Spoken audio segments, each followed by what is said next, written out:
Chegou o dia, né? Chegou o dia, não da eleição americana, mas do início da contagem dos votos, porque a eleição americana tá rolando há semanas.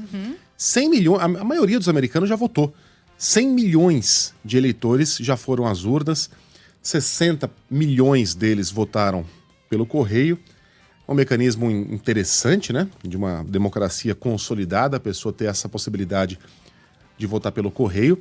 Aqui no Brasil a votação acontece sob regras muito mais rígidas, mas geralmente é o que acontece quando você mora mesmo num país mais esculhambado. Você precisa de mais regras, porque se você abrir certas portas, essas portas serão escancaradas por gente muito esperta, mas não é o que geralmente acontece por lá. As acusações de fraudes, as que eventualmente sejam confirmadas, Sheila, ficam na casa das centenas. Talvez um punhadinho de milhares em todo o país, um país com 300 milhões de habitantes, mais de 300 milhões, não há nenhuma razão para você crer que haverá o risco de fraude numa eleição americana. Nunca aconteceu. Nunca. Grandes fraudes. Pequenos episódios, esporádicos, eventualmente podem ocorrer. Grandes fraudes nunca ocorreram e não há razão para acreditar que ela ocorrerá dessa vez, em 2020. Não obstante, Donald Trump, num gesto grotesco, ontem afirmou que vai pedir a anulação de todos esses 60 milhões de votos e se declarar presidente eleito caso a contagem nesta noite, madrugada, lhe deem alguma vantagem, antes que esses votos que chegaram remotamente sejam contados. É um troço assustador.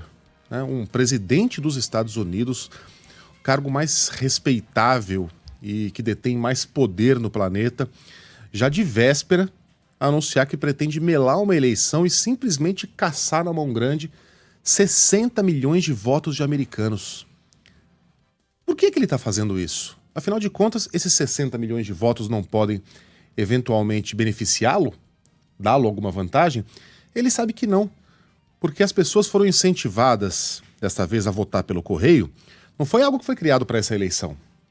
Existe há décadas essa possibilidade na eleição americana. Mas desta vez, os eleitores foram incentivados a fazê-lo para que não houvesse largas filas no dia da votação.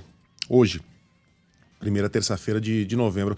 Aliás, vocês sabem por que a eleição americana acontece sempre numa terça-feira? Por quê? Porque lá atrás... primeiro, a eleição acontece no começo de novembro, porque é a época em que termina a época da colheita.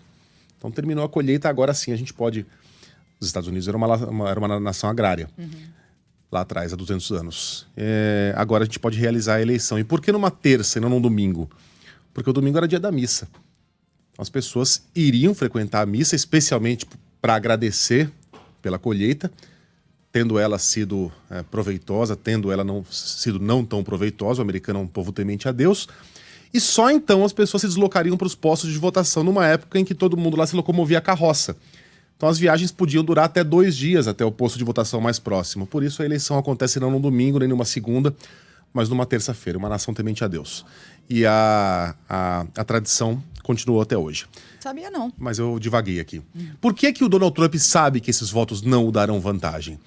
Porque são votos que tendem a ser de americanos que desejavam evitar aglomerações, que desejavam evitar filas e, portanto, optaram por esse sistema mais prático dos correios. Eventualmente idosos, pessoas com comorbidades ou pessoas que simplesmente entendem a gravidade do corona.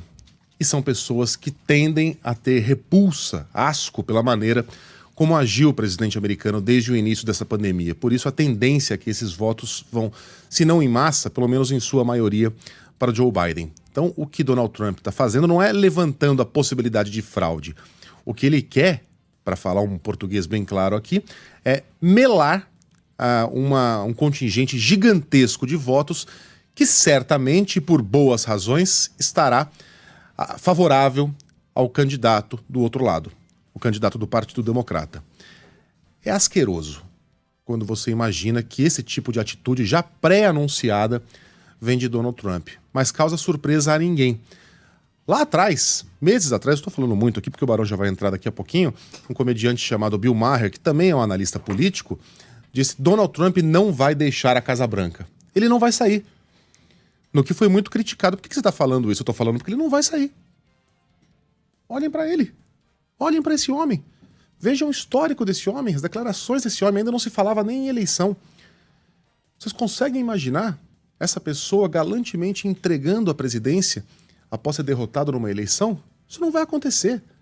Então é caçapa cantada lá atrás. Essa é uma terça-feira que terminou, mas a gente não sabe, que começou, mas a gente não sabe como e quando ela vai terminar. Os prognósticos não são muito favoráveis.